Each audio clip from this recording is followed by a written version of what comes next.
नमस्कार, मैं हृदेश मिश्रा आप सभी का स्वागत करता हूं HRDIs पर। कैसे हैं आप सभी लोग? देखिए, आज हम लोग एक महत्वपूर्ण जो है टॉपिक पर चर्चा करने वाले हैं और खासकर ये जो चर्चा है आपके आगामी जो आपकी बहुप्रतीक्षित परीक्षा जिसे हम RO अर्थात समीक्षा अधिकारी, सहायक समीक्षा अधिकारी के नाम से जानते हैं।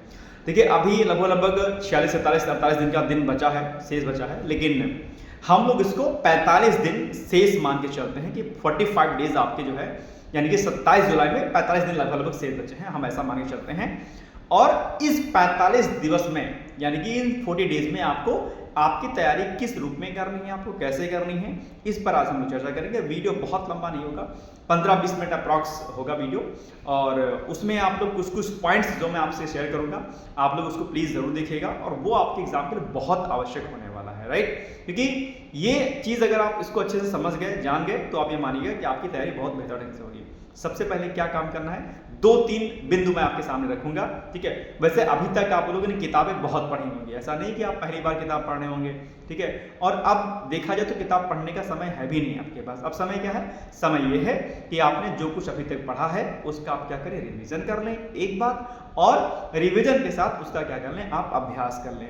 अभ्यास कैसे कर लें? अभ्यास 2 तरीके से हो सकता है। एक तरीका क्या है आपके पास, मॉक टेस्ट अर्थात टेस्ट सीरीज का होता है। आप किसी भी कोचिंग संस्थान के जो टेस्ट सीरीज को ले लें, चाहे आप डिकोड एग्जाम पे ले लें। डिकोड एग्जाम में पढ़ाता हूं, डेली मॉर्निंग मेरी क्लास आती है, तो या तो आप डिकोड एग्जाम का परचेज कर लें टेस्ट सीरीज, या जिसका भी आपको टेस्ट सीरीज लगे, जिस भी कोचिंग संस्थान का, आप उनका टेस्ट सीरीज परचेज कर सकते हैं। चाहे वो पीसीएस मंत्रा हो, जीएस वर्ल्ड हो, ध्येय हो, कोई भी कोचिंग संस्थान हो, ये आपके ऊपर डिपेंड करेगा कि आप किसका लेना चाहते हैं, ठीक है?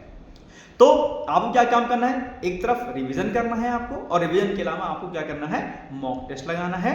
और मॉक टेस्ट के अलावा जो सबसे महत्वपूर्ण जो चीज आती है आपकी तैयारी के दौरान, वो होती है आपका जो PYQ previous year question paper. मैं आपसे यहाँ पर एक बात कहना चाहता हूँ कि अगर आप RO का एग्जाम दे रहे हैं, तो ना सिर्फ आपको घटना चक्र जो पूर्वावलोकन होती है आपको वो लगानी है, बल्कि आपको RO का PYQ जो अलग से आता है यूथ कंपटीशन का या किसी भी पब्लिकेशन का, वो, और PCS का अलग से यूथ कंपटीशन का आता है, आप उसको लगाना है। कुछ लोग कहेंगे सर घटना चक्र भी तो PYQ होता है। बिल्कुल होता है, क्यों नहीं होता, लेकिन सारे प्रश्न जो है उसमें नहीं मेंशन किया था, कुछ नहीं रह जाते हैं। जब आप यूथ कंपटीशन का जब आप PYQ ले लेंगे, तो क्या होगा कि वहां पर सिस्टमैटिक तरीके से आपके पास PYQ सारे इकट्ठा हो जाएंगे ओवरऑल हर वर्ष के। जैसे यूथ का आप लेंगे तो आई थिंक 90s के अप्रॉक्स जो है PYQ उन्होंने स्टार्ट किया है। लगभग जो है आपके पास 30-32 साल का PYQ है। आप 30-32 साल का नहीं लगाएंगे तो आप कम से कम 15 साल का अगर आप PYQ लगा लेंगे तो आपका काम बन जाएगा। जैसे आज अभी से अगर आप शुरू करेंगे तो आप ये मानिएगा कि आप कम से कम 1 से 2 बार कम से कम आप PYQ को आप दोहरा लेंगे अच्छे तरीके से, ठीक है? अगर आप 15 साल के PYQ कराएंगे, 15 साल का PYQ आप PCS का लगा लीजिए, तो अब लगभग कितने दिन बचे हैं, 45 दिन बचे हैं। तो अगर आप एक दिन में एक PYQ लगाओगे तो 15 दिन, फिर अगले 2 दिन, अगली दूसरी बार जो है कितना हो गया, जो है 15-30, 3 बार, यानी कि 15 साल का PCS का PYQ आप 3 बार लगा लेंगे, अभी भी आपके पास इतना समय शेष बचा हुआ है, ठीक है? तो ये क्या है कि अच्छी बात है। अब ये दिमाग में आपके नहीं आया होगा, टेंशन लिए फिरते हो बिना मतलब कि आप लोग, है ना? एक बात तो ये हो गया। दूसरा, अगर अभी से आप घटना चक्र, जो कि आपके क्या सबसे इंपॉर्टेंट है, अगर अभी से भी अगर आप लोग 100 पेज निर्धारित कर लीजिए घटना चक्र का, कितना, 100 पेज निर्धारित कर लीजिए कि हमें घटना चक्र का डेली पढ़ना ही पढ़ना है। तो अगर 100 पेज अगर आप डिसाइड कर लेंगे घटना चक्र का, तो आप ये पाएंगे कि जैसे 4 दिन में आपकी जो है क्वालिटी हो जाएगी। लगभग 3 दिन के अंदर आपका जो है एनवायरमेंट हो जाएगा, 4-3-7 दिन, ठीक है? इसी तरीके साइंस में जो है आप देखेंगे तो 5 दिन, लगभग 5 दिन, 500 पेज से ऊपर नहीं होगा, 500-600 समथिंग ऐसे पेज हैं, ठीक है? तो 5 दिन ये हो गया। तो घटना चक्र पूर्वावलोकन भी लगभग 1-1.25 महीने के अंदर आप जो है आराम से वाइंड अप कर देंगे, और दूसरी बार क्या करेंगे, रिवीजन कर देंगे।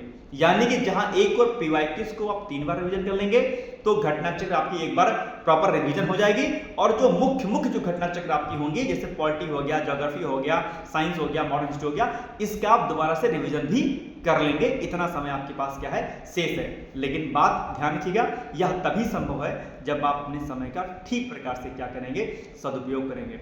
आप अपने चीजों को क्या करिए, साइड कर लीजिए। अभी हम आगे बात करेंगे कि कौन कौन से डिस्ट्रैक्शन है जिसको आपको दूर करना है, लेकिन फिलहाल अभी हम बात मुख्य तौर पर स्टडी की कर लेते हैं।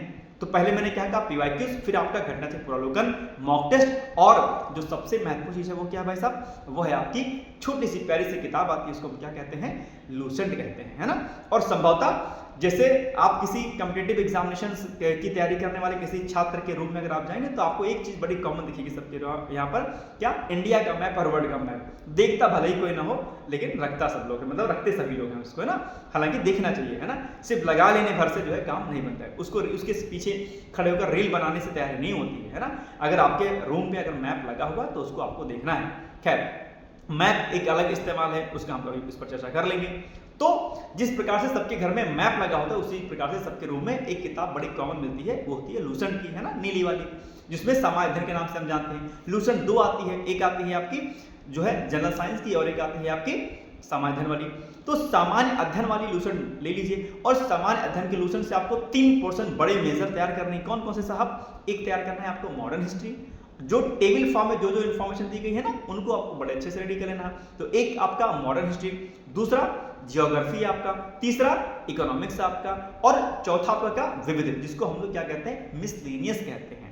और मिसलेनियस से हर वर्ष 10 से 11 प्रश्न आते हैं, जिसको आप क्या करते हैं, इग्नोर कर देते हैं। तो आपको क्या काम करना है, इग्नोर नहीं करना है, बल्कि सामान्य अध्ययन वाले लूसेंट में से इन पोर्शन को जो जो अभी मैंने जस्ट बताया उनको क्या करना है, आपको कवर कर लेना है। बात समझ में आ गई। अब एक बात और सुन लो खास कर, अभी हाल फिलहाल में आयोग ने, यानी कि उत्तर प्रदेश लोक सेवा आयोग ने जो भी हाल फिलहाल में जो एग्जाम पेपर कराए होंगे, जैसे अभी असिस्टेंट प्रोफेसर का कुछ टाइम पहले एग्जाम हुआ था, है ना, एक मेडिकल डिपार्टमेंट के साथ एग्जाम हुआ था, बीच में कई सारे एग्जाम अभी विगत एक वर्ष में आयोग ने कराए हैं। तो उनके जो सामान्य अध्ययन के अर्थात जो जीएस के जो प्रश्न पत्र रहे होंगे उनको क्या करना है, आपको निकालना है, उनको क्या करना है, सॉल्व कर लेना है। अगर आपने उत्तर प्रदेश लोक सेवा आयोग द्वारा आयोजित विगत एक वर्षों के प्रश्न पत्रों को अगर आपने हल कर लिया तो आप ये मान के चलिएगा कि कहीं कम से कम 8 से 9 प्रश्न आपके कहीं नहीं जाएंगे। और अगर आपने 8 से 9 प्रश्नों को अगर आपने हल कर लिया तो ये मान के चलिएगा कि आप बहुत बड़े आंकड़े को आप छू लेंगे अपने आप में, है ना, एक बड़ा आप जो है मार्जिन ले लेंगे लोगों से, राइट। इसके अलावा एक सबसे इंपॉर्टेंट चीज आपको और करनी है, आप कहेंगे साहब क्या करनी है, आपको काम ये करना है कि आप वर्ष 2021 का जो आरओ का पेपर हुआ था आप उसको मंगा लीजिए, यूट्यूब पर मिल जाएगा आपको। और वर्ष 2024 के फरवरी माह में जो एग्जाम हुआ था आरओ का, जो कि लीक हो गया था, ठीक है, जिसका री एग्जाम अभी होने वाला है आपके सामने 27 जुलाई को, उसका पेपर उठाइए। अब इन दोनों पेपर की आपको क्या करनी है, एनालिसिस करनी है। आप कहेंगे सर एनालिसिस कैसे करनी है, आपको क्या काम करना है, अगर आप पीवाईक्यूज लगाते हैं तो आपने कई बार नोटिस किया होगा कि कुछ प्रश्न ऐसे होते हैं जो लगातार पूछे जाते हैं, इसे लगातार पूछ लिया या नहीं पूछा अगले वर्ष तो उसके अगले वर्ष पूछ लिया या 2 साल बाद पूछ लिया, ऐसे कई सारे प्रश्न आप अपने पीवाईक्यूज को लगाते समय देखते होंगे। तो आप क्या काम करिए, ऐसे प्रश्नों को एक जगह पर क्या करिए, नोट कर लीजिए और फिर देखिए कि वो जो एक्स नाम का क्वेश्चन था जो कि लगातार कई वर्षों से लगातार पूछा जा रहा है, हर वर्ष जो है 1-2 साल छोड़ करके, क्या वो एक्स नाम का प्रश्न वर्ष 2021 की आरओ की परीक्षा में या जो है 24 में जो आपका एग्जाम हुआ था आरओ का, क्या उस परीक्षा में पूछा गया था, नहीं पूछा गया था। तो अगर नहीं पूछा गया था इसका मतलब क्या हुआ, इसका मतलब यह हुआ कि इस वर्ष की जो परीक्षा आपकी 27 जुलाई को होने वाली है उस वर्ष क्या होगा, आने की उसकी पॉसिबिलिटी क्या है, ज्यादा है ना। तो ये एक छोटी सी प्यारी सी एनालिसिस आपको करनी है, कोई बहुत बड़ा रॉकेट साइंस तो नहीं है, कोई बहुत मुश्किल भरा काम भी नहीं है, मुझे लगता है बड़ी आसानी से आप इसको जो है देख पाएंगे और समझ पाएंगे। तो ये काम जो मैंने अभी आपको बताए हैं ये आपको करने हैं। अब 2-3 पॉइंट आप और नोट कर लीजिए, वो क्या कि जब भी आप मॉक टेस्ट लगाएं, टेस्ट सीरीज लगाएं, तो आप ये देखें कि ऐसे कौन से प्रश्न हैं, जैसे आप क्वेश्चन नंबर 1, 2, 3, 4, 5 हो गया, ठीक है, तो जब 1, 2, 3, 4, 5 क्वेश्चन हो गया तो आप उसमें ये नोटिस करिए कि भाई ऐसा कौन सा प्रश्न है जिस पर गोल लगा लीजिए, उस पर राउंड अप कर दीजिए कि ये वाला जो प्रश्न है ये मुझे कंफ्यूजन में है, ये प्रश्न, उसको अलग से किताब से चैट जीपीटी के माध्यम से, गूगल के माध्यम से, किताब के माध्यम से क्या करिए, उसको क्लियर कर लीजिए। इसके अलावा जो अन्य चीजें होंगी जिसमें आपने उस क्वेश्चन को देखा लेकिन आपने जो है उसको इग्नोर कर दिया था तो उसको तैयार कर लीजिए, या ऐसा कोई पहला क्वेश्चन जो पहली बार आप देख रहे हैं उसको नोट कर लीजिए। तो टेस्ट सीरीज क्या करिए, आप इस तरीके से लगाइए कि आप ये देखिए कि भाई कहां पर आप गलती कर रहे हैं। कई बार मेरे पास कॉल आती है कि सर टेस्ट सीरीज सर लगा रहे थे, मार्क्स बड़े कम आ रहे हैं, परेशान इससे नहीं होना आपको, हताश इससे नहीं होना है आपको। कई बार टेस्ट लोग ऐसा बनाते हैं कि वो इतनी ज्यादा खतरनाक बना देते हैं टफ करने के चक्कर में कि आप कहोगे सर ये कितना पेपर टफ आ गया, ऐसा नहीं है, ठीक है। जो क्वेश्चन बनाने वाले जो कोचिंग में लोग होते हैं वो अलग अलग प्रकार के लोग होते हैं, तो आपको इन सब बातों से क्या कहना है, लोड नहीं लेना है ना, कि लोड आप ले लो। आप जितना कर पाओ उतना चीजों को करो, ज्यादा परेशान या हैरान होने की आपको आवश्यकता बिल्कुल भी नहीं है। बस एनालिसिस करो कि कौन से ऐसे प्रश्न हैं जिसमें आपको कंफ्यूजन हो रहा है, उसको नोट कर लीजिए। कौन से ऐसे प्रश्न हैं जो आपने पहली बार देखा, उसको नोट कर लीजिए। और कौन से ऐसे प्रश्न हैं जो आपने किताब में देखे तो थे लेकिन आपने उसको इग्नोर कर दिया, ये सोच करके यार ये वाला टॉपिक तो इंपॉर्टेंट नहीं है, और वही टॉपिक क्या हुआ एग्जाम में पूछ लिया गया। तो ये बात आपको क्या करनी है, विशेष रूप से ध्यान देनी है ना। और एक बात और, जब आप ऑब्जेक्टिव क्वेश्चन को लगाइए, चाहे पीवाईक्यूज को लगाइए और चाहे आप घटनाचक्र के पूर्वावलोकन को लगाइए, तो जो आप ऑप्शन देख रहे होंगे ना ABCD करके, तो क्वेश्चन पढ़िए और किसी फोन से या अपनी किताब से क्या करिए, उसको ढक लीजिए। नहीं, फोन से तो मत ढकिएगा, नहीं तो आप कुछ और ही करने लग जाओगे, है ना। तो किसी किताब से ऑप्शन को ढक लीजिए और फिर देखिए कि प्रश्न पढ़ने के बाद क्या उत्तर, मतलब ऑप्शन बिना देखे क्या आपको उसका उत्तर आता है कि नहीं आता है। एक बात ध्यान रखिएगा आप लोग भाइयों, कि अगर आपने यह काम कर लिया, यानी कि बिना ऑप्शन देखे जिस दिन आपको उत्तर आना शुरू हो गया, उस दिन आपका प्री का एग्जाम बिल्कुल भी नहीं रुकेगा, गारंटी मैं लेता हूं। शर्त इतनी सी है कि आपकी तैयारी कुछ इस लेवल की हो।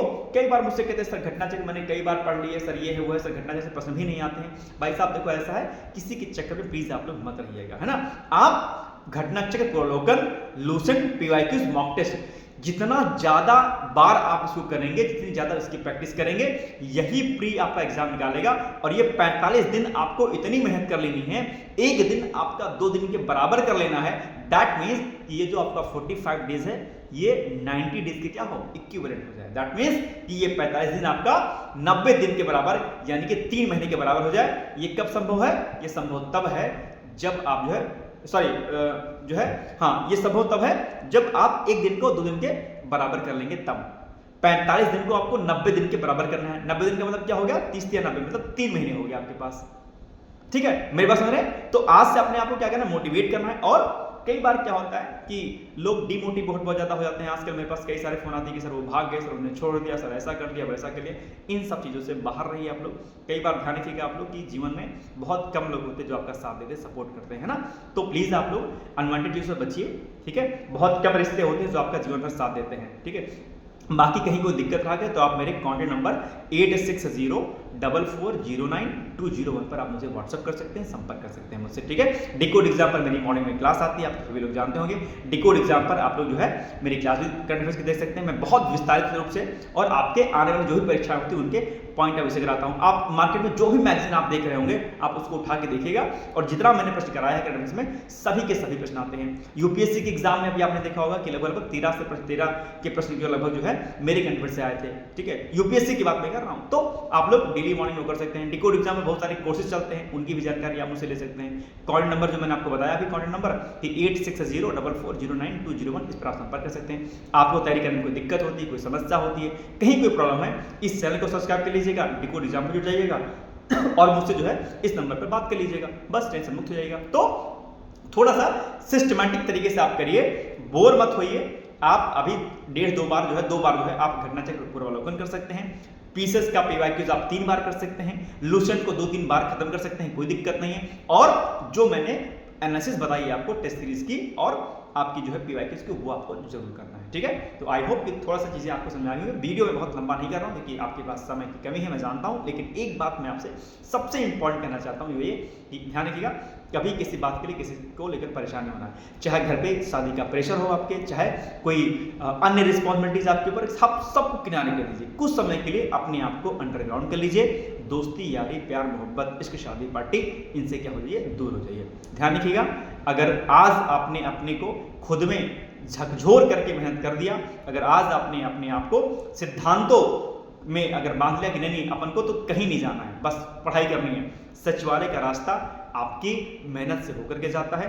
तय आपको करना है कि आपको शादी पार्टी में जाना है, फोन, इंस्टाग्राम, व्हाट्सएप चलाना है या फिर कुछ और काम करना है। जब भी आप पढ़ें अपने फोन को फ्लाइट मोड पे लगा लें और चुपचाप से पढ़ाई करें। जब बहुत आवश्यक हो आपको तब आप कहीं जाएं, अदरवाइज कहीं भी जाने से आप बचें। आपका इस समय एक मिनट किसी, आप समझ लीजिए कि आपका एक एक मिनट आपकी हीरे सोने चांदी, ठीक है, दुनिया की जो सबसे महंगी जो चीज होगी उससे भी कीमती समय क्या है? आपका समय है।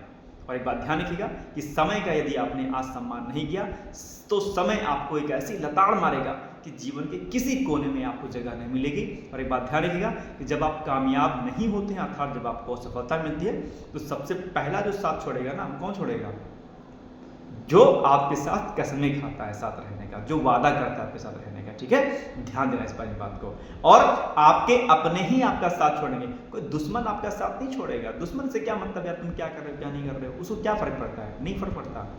अब जो आपको जानता नहीं उसको क्या फर्क पड़ता है? आपसे कोई फर्क पड़ता है। फर्क उसको पड़ेगा जो आपको जानता है, यानी कि दैट मीन्स कि यदि आप सफल नहीं हुए तो वो व्यक्ति आपका साथ छोड़ेगा जो आपके साथ बड़े बड़े दावे करता था, बड़े बड़े वादे करता था। ध्यान रखिएगा। तो इसलिए आपका जीवन आपके लिए है, कुछ टाइम के लिए सिर्फ और सिर्फ अपने लिए जीना सीखिए भाई साहब। यदि आप कुछ दिन के लिए अगर आपने अपने लिए जीना सीख लिया ना, दुनिया फिर आपके लिए जिएगी और दुनिया आपके कदमों को जो है क्या करेगी? प्रणाम करेगी, नमस्कार करेगी, ठीक है, आपका सम्मान करेगी। और कहने का मतलब ये हुआ। तो दुनिया हमेशा उगते हुए सूरज को प्रणाम करती है, अस्त होते हुए सूरज को प्रणाम कोई नहीं करता। इस बात को अपने जो है दिल में हमेशा बिठा लीजिएगा। तो मेरी शुभकामनाएं हैं, बहुत बहुत शुभकामनाएं। थोड़ा सा मैंने एक सिस्टमैटिक वे में कराया, बाकी थ्योरी पढ़ने से आप बचिए प्लीज, है ना।